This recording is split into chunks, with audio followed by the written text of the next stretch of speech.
Ya, kita lanjutkan dengan fardu kifayah. Untuk setelah dimandikan, mayat sudah dimandikan, sudah ditutup menggunakan kain. Kemudian setelah itu, sebelum dimandikan memang harus kita siapkan kain kafan. Kain kafan ini adalah untuk menutupi, membungkus dari sang mayat. Perlu kain kafan ini kita harus mengukur dari panjangnya dari mayat. Ya, jangan sampai tidak diukur kemudian dipotong-potong. Nah, kayaknya tidak cukup. Nah, makanya sebelum kain kafan ini dipotong, maka perlu perhatikan, yang kita harus perhatikan adalah mengukur dari kepala sampai di ujung kakinya. Mungkin bisa lebih, yaitu dengan sejengkal, di atas sejengkal, kemudian di bawah sejengkal. Untuk kain laki-laki sesuai dengan sunnah, yaitu dengan 3 lapis, ya, 3 lapis kain kafan. Jadi misalnya orangnya tingginya 1 meter, berarti kita lebihkan dari 4 meter karena laki-laki menggunakan 3 lapis. Kemudian untuk perempuan, mayat perempuan yaitu menggunakan kain kafan 5 lapis, ya. Jadi perlu diperhatikan, saya ulang lagi, sebelum kita mengkafani mayat, kita harus mengukur dari panjangnya si mayat, kemudian baru kita untuk mengkafani mayat. Untuk prakteknya, laki-laki yaitu menggunakan 3 lapis. Yang pertama kayak gini, yang kain pertama, kemudian setelah dipotong-potong, kemudian kain yang kedua taruh sebelah sini, kemudian kain yang ketiga. Nah, ini.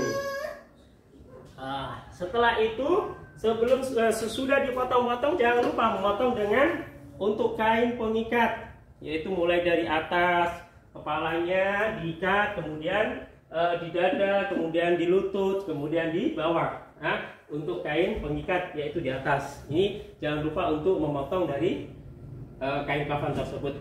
Setelah sudah disiapkan semuanya, mulai dari penutup rambut, kemudian basahan yang untuk menutupi bagian pantat mayat. Jadi setelah 3 lapis ini sudah disiapkan, sediakan untuk bagian pantatnya. Kemudian setelah itu untuk kerudungnya, penutup kepalanya. Jadi posisi kepala mayat dimasukkan gini. Jadi setelah sudah 3 lapis, kemudian mayat harus diangkat. Jangan dikasih tinggal, diangkat kayak gini, dan 3 lapis laki-laki. Kalau perempuan 5 lapis.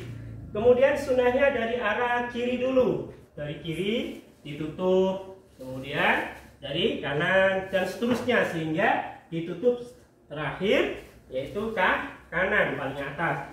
Setelah kayak gini, sudah. Kemudian ada yang terlewatkan, yaitu biasanya di kampung atau di pedesaan mempunyai dengan cara-cara masing-masing, yaitu salah satunya untuk menutupi anggota tubuh yang lubang seperti telinga, mata, ini biasanya ditutup menggunakan menggunakan kain kapas.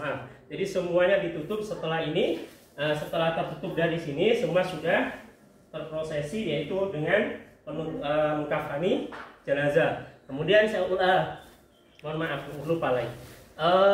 Kepalanya, ya, kepalanya dimasukkan di itu.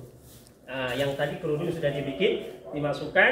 Jadi semuanya kepalanya tertutup, tidak ada yang tidak. Setelah sudah tertutup semuanya, yaitu diikat dengan tali tadi. Tali ini yang sudah bikin sebelum potong-potong kain untuk mayat, maka menggunakan kain ini tujuannya mengikat di atas, kemudian mengikat di bawah, di dada, kemudian di kaki, kemudian di kaki, lutut, dan kaki. Ya, mungkin itu saja untuk refleksi dengan mengkafani jenazah laki-laki maupun perempuan. Itu saja yang bisa saya sampaikan. Sudah.